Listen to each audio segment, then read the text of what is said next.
Hey everyone, welcome to my YouTube channel, and this video is talking about some things that I haven't been quite open with you about, especially if you've been a subscriber. I feel like I've been hiding some things about my channel that I just really need to just get out there in the open. I don't want to be secretly trying to change things on my YouTube without communicating with my subscribers, because I feel like I owe it to you guys to give you the truth. So here we go. Many of you know I started off my YouTube channel with historical costuming. I used to do it full-time as a living before I got married. That is how I got my bills paid over the years of being single. And once I got married and time just got really limited for me, I really realized that I needed to really hone in on what I really love and feel passionate about. And quite honestly, I went through a quarter life crisis or midlife to quarter, maybe third life crisis. What am I doing with my life? Why am I sewing these things? And I absolutely love historical costumes. I think there's amazing beauty that goes into them. I appreciate everything that people from the past have done. However, I never wore my costumes anywhere. Now,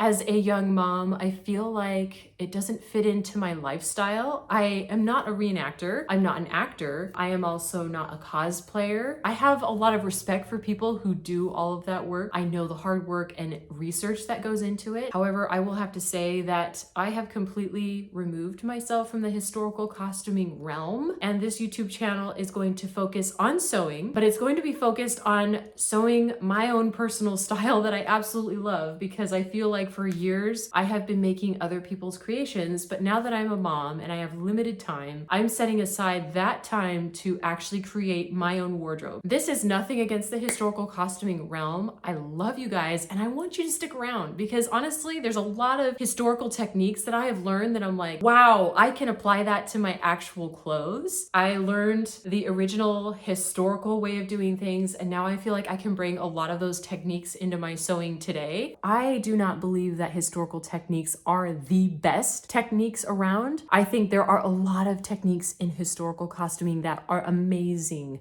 like I said, but I do think that there are some modern day techniques that do override some historical techniques that have developed garments over time. And I don't think that I can ignore those techniques. So it's going to be a blend, and don't take that as offense if you are a historical costumer.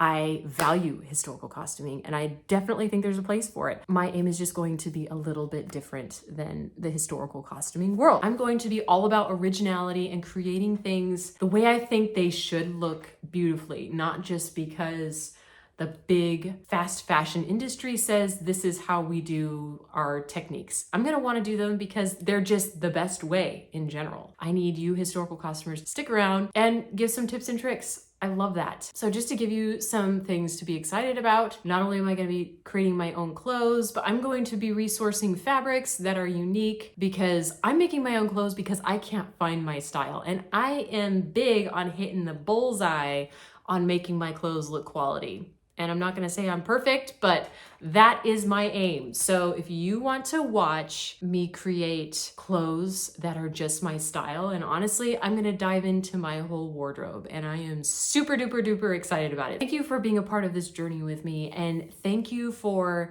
sticking it out with me, watching my channel go through these different waves of trying to figure out where I'm at. And I think I've figured out my path. So I will see you all next time in my next video. Hit that subscribe button and I will see you next time.